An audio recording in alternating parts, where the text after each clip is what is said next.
네, 잘 쉬었나요? 네, 두 번째 사회 영상 시작하도록 하겠습니다. 이번에는 문제풀이를 할 거고요. 페이지는 두 페이지로 구성이 되어 있습니다. 난이도는 하중이라고 보시면 될 것 같고요. 대단원, 이단원, 즉 헌법과 국가기관이랑 관련된 문제만 추려 보았습니다. 그러면 이제 한 문제씩 같이 풀어보도록 하겠습니다. 첫 번째부터 볼게요. 첫 번째 문제 엄청 쉽습니다. 같이 읽어보면은 현대 민주국가에서는 국가 권력의 남용을 막기 위해서 국가 권력을 이것으로 나누었다. 삼권 분립을 얘기하고 있는 것이죠. 그랬을 때 행정, 사법 말고 나머지는 정답은 그렇죠. 2번 입법이 되겠죠. 입법. 여기서 추가적인 더 이상 할 얘기는 없겠지만 이렇게 필기를 좀 더 하자면은 입법을 담당하는 기관은 국회라고 보면 되겠고요.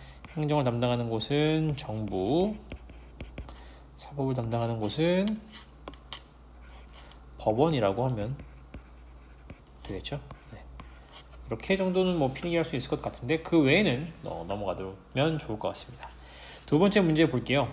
밑줄 친 부분에 해당하는 국가기관을 물어보고 있는데 오늘날 많은 국가가 선거를 통해서 대표자를 선출한다. 그리고 그들이 무엇을 만드냐 하면은 법을 만들거나 나라는 일을 결정하는 간접민주주의를 채택하고 있다라고 되어 있습니다.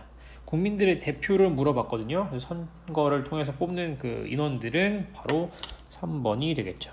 국회의원이라고 보면 되겠습니다. 너무 쉽죠? 세 번째, 국회 권한에 해당하는 것들. 이 문제는 조금 어려울 수 있어요. 국회 권한에 해당하는 것들을 찾았을 때 그러니까 우리가 이런 식으로 생각하면 좋을 것 같아요. 국회의 권한은 총 세 가지로 구분됩니다. 입법에 관한 것, 그리고 이제 재정에 관한 것, 그 다음에 일반 국정에 관한 것. 이렇게 세 가지로 이제 세 가지를 머릿속에 기억해 둔 다음에 그 입법에서는 어떤 것들이 있었지, 재정에서는 어떤 것들이 있었지, 일반 국정에서는 어떤 것들이 있었지를 이제 고민하면서 문제를 풀면은 좀 더 쉽게 풀 수 있을 거예요. 어쨌든 간에 국회의 권한을 고르는 건데요. 첫 번째 조약 체결권이라고 되어 있는데 이 부분은 이제 아마 들어보지 못했을 것이고 정답은 일단 니은하고 국무총리 임명 동의권이거든요. 그랬을 때 여기 필기를 좀 해볼게요. 일단 정답 먼저 적으면 정답은 4번이 되겠고요.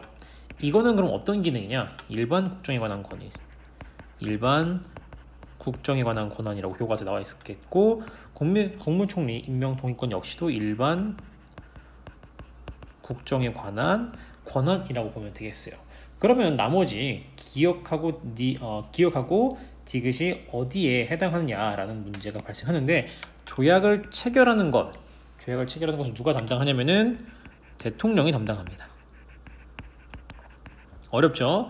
근데 위헌법률 심판권을 담당하는 곳은 헌법재판소가 담당한다고 보면 되겠습니다. 이렇게 보면 되겠고요. 이게 약간 혼란할 수 있는데 헷갈릴 수 있는데 조약 체결에 대한 동의권은 국회의 권한이 맞는데요. 조약 자체를 체결하는 것은 대통령의 권한이라고 보면 되겠습니다. 이 부분 헷갈리지 말았으면 좋겠어요. 그 다음에 4번 문제로 넘어가도록 하겠습니다. 다음 글을 통해서 알 수 있는 국회의 기능으로 적절한 것은? 이라고 물어봤는데 일단은 국회의 기능 볼게요. 내용 보니까 돈 얘기가 많이 나옵니다. 예산안을 의결해서 국회가 예산안을 의결했고요. 그 다음에 정부가 제출한 예산안 3조 얼마에서 좀 삭감하고 그 다음에 이렇게 해서 최종적으로 줄였다. 그러니까 어쨌든 핵심은 뭐냐면요. 어디에 줄을 쳐야 되냐면은 국회가 검은 색깔로 하겠습니다. 국회가 이제 예산안을 의결했다라는 거예요. 예산에 대한 이야기를 하고 있는 것이죠. 예산 즉 돈이랑 관련되는 거잖아요. 이거는 거의 국어 문제라고 보면 될 것 같아요. 여기 보면은 예산안 심의 확정이라는 게 나와 있잖아요. 그렇죠? 그래서 예산안을 의결했다, 심의 확정했다는 것이 되기 때문에 정답은 4번이라고 볼 수가 있겠습니다. 됐죠? 그 다음에 5번 문제로 넘어가도록 하겠습니다. 다음 헌법 조항에 빈칸에 들어갈 용어를 찾는 것인데 이것은 국가의 원수이면서 외국에 대하여 국가를 대표로 한다.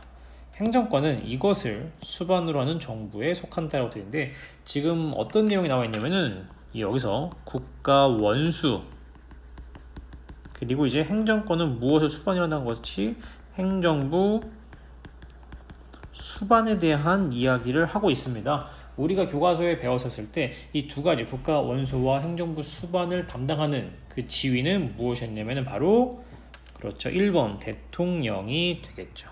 이 문제는 쉽다고 보면 되겠습니다. 6번으로 넘어가도록 할게요. 우리나라 대통령에 관한 설명으로 옳지 않은 것은 첫 번째 중임할 수 있다. 그러니까 연소가 아니라 2번 이상 중복해서 할 수 있다는 뜻이거든요. 중임이라는 것은 가능한가요? 우리나라는 불가능하죠. 그래서 정답은 바로 1번이 되겠습니다. 1번. 그 다음에 이제 헌법기관 하나씩 보면은 헌법기관을 구성할 수 있다. 여기 보면 헌법기관 구성할 수 있겠고요. 그 다음에 직접 선거로 선출되고 조약 체결할 수 있다는 말 나와 있죠. 그게 여기 보면은 여기 나와 있는 조약 체결이랑 똑같은 얘기가 되겠고요. 국가를 대표하는 지위를 갖는다. 이게 바로 국가 원수에 관한 일이라고 보면 되겠습니다. 여기까지 너무 쉽겠죠? 넘어가도록 하겠습니다. 7번부터 보도록 하겠습니다. 7번은 조금 어려울 수가 있는데요. 대통령 권한을 지위에 따라서 바르게 연결한 것이라고 되어 있어요. 하나씩 보도록 하겠습니다. 일단 한 가지 이 문제를 풀 때 팁을 주자면요. 행정부 수반과 국가 원수로서의 권한의 성질을 좀 알 필요가 있어요. 국가 원수로서의 권한 같은 경우에는 삼권 분립을 넘어서는 권한이라고 보면 되겠고요. 행정부 수반으로서의 권한은 삼권 분립을 넘어설 수 없습니다. 왜냐면 이제 삼권 분립에 의해서 행정부도 입법부와 사법부와 동등한 형태의 힘을 가져야 되기 때문에 행정부 수반으로서는 삼권 분립의 힘을 넘어설 수 없겠고요. 반대로 국가 원수는 국가의 대표, 이제 국가의 으뜸이기 때문에 삼권 분립을 넘어서는 힘을 갖는다라고 보면 되겠습니다. 그래서 하나씩 보도록 할게요. 기억. 조약 체결에 대한 이야기가 많이 나오고 있네요. 그렇죠? 조약 체결권에서 이 조약이라는 것은 사실상 법률과 같은 효력을 갖고 있습니다. 법률과 같은 효력. 그런데 이 법률이라는 것은 국회의원들, 즉 입법부가 만드는 거잖아요. 그렇죠? 근데 그 입법부가 만드는 법률과 동일한 형태의 동일한 힘을 갖는 조약을 대통령 혼자서 체결할 수 있다? 이것은 삼권 분립을 좀 넘어서는 힘이겠죠? 그렇기 때문에 이 기역은 국가 원수로서의 힘에 해당하겠습니다. 따라서 이제 4번과 5번이 해당한다라고 보면은 되겠습니다. 두 번째, 계엄선포권이 나와 있는데 계엄선포권의 특징은 이제 비상사태죠. 비상사태 때 선포하게 되는 것이고 이럴 때 군인들이 지휘하게 되는 거예요. 국가를 지휘하게 되는데 이때 하나의 특징 중 하나가 뭐냐면은 군인들이 재판도 담당할 수가 있게 되는 거예요. 그럼 이제 원래 판사들이 사법부에서 일을 하고 있었는데 갑작스럽게 이제 군인들이 재판을 담당하다 보니까 약간 삼권 분립을 약간 넘어서는 권한이라고 보면 되겠죠. 그렇기 때문에 대통령이 계엄을 선포할 수 있는 이 권한 역시도 국가 원수로서의 권한이라고 보면 되겠습니다. 따라서 정답은 5번이 되겠네요. 그 다음에 넘어가지 않고 디귿과 리을에 대한 설명 조금 더 하고 넘어갈게요. 대통령령 제정이라고 되어 있는데 대통령령 이것은 하나의 명령이란 말이죠. 명령은 법률보다 아래에 있는 단계이기 때문에 이거는 삼권 분립에 충실히 수행하고 있는 것이기 때문에 이 디귿 같은 경우에는 행정부 수반이 되겠고요. 국무회의 의장 아까도 얘기했었지만 이 공무원들 행정부 안의 조직들의 이 주요 인원들이 회의하는 것은 역시나 행정부 내부의 모습이기 때문에 행정부 수반으로서의 권한이라고 보면 되겠습니다. 국무회의에서 의장을 맡는 것은 행정부 수반으로서의 권한이라고 보면 되겠습니다. 따라서 정답은 5번이라고 보면 되겠습니다. 좀 어려웠어요. 그다음에 8번 보도록 하겠습니다. 마찬가지로 행정부에 대한 이야기가 있어요. 쭉 보도록 할게요. 대통령이 행정부의 최고 책임자이다. 이거는 아마 맞는 것 같아요. 그렇죠? 두 번째, 행정 각 부의 장, 즉 교육부 장관, 법무부 장관, 국방부 장관 이러한 장관 등은 국무총리가 임명한다라고 되어 있는데 어떤가요? 아니죠. 국무총리가 아니라 누가 임명하냐면은 대통령이 임명합니다. 대통령. 그래서 이 니은은 틀렸다라고 하면 되겠고요. 디귿 행정각부는 구체적인 행정 사무를 처리한다. 행정각부라는 것은 교육부, 법무부, 국토개발부, 기획재정부, 국방부 이런 것들을 행정각부라고 하는데 이러한 부서들이 구체적인 행정 사무를 처리한다는 것은 맞겠죠. 그렇기 때문에 각 부서를 나눈 것이기도 하고요. 그래서 디귿은 맞고요. 리을, 국무총리는 대통령을 도와서 행정 각부를 지휘하고 조정한다. 이것도 맞다라고 보면 되겠습니다. 따라서 기역, 디귿, 리을이 맞는 정답은 3번이 되겠습니다. 여기까지 조금 어려웠을까요? 다음에 사법부로 넘어가도록 하겠습니다. 행정부 문제는 끝났고요. 사법부 문제로 넘어가서 사법부에 대한 설명 옳지 않은 것 고르는 겁니다. 첫 번째, 법을 직접 제정하는 국가기관이다. 정답 나왔죠? 1번입니다. 법을 직접 제정하는 국가기관은 어디죠? 바로 국회죠. 사법부는 법을 적용하고 판단하는 것을 담당하기 때문에 이 법을 직접 제정하는 국가기관, 국회는 즉 입법부가 담당한다고 보면 되겠습니다. 그래서 정답은 1번이고요. 나머지 것들 조금 더 보겠습니다. 사법부는 삼권 분립에 의해서 행정부, 입법부를 견제하기도 하겠죠. 서로 삼권 분립 이렇게 견제하는 거니까요. 그 다음에 법을 수호, 사회 질서 유지한다. 맞죠? 공정한 재판을 통해서 국민 기본권 보호한다. 맞죠? 외부 세력에 영향을 받지 않으며 양심에 따라 재판한다. 이걸 뭐라고 했어요? 이걸 우리가 이제 사법부의 독립과 관련된 내용이라고 보면 되겠죠. 사법부의 독립이 실현돼야지만이 이제 공정한 재판이 가능하다. 그러니까 이렇게 한번 해볼게요. 이 내용이 사법부의 독립과 관련된 내용이고요. 이걸 통해서 우리는 공정한 재판을 이룰 수 있고 그를 통해서 국민의 기본권을 보호하고자 한다라고 보면 되겠습니다. 넘어가도록 하겠습니다. 10번 좀 쉽습니다.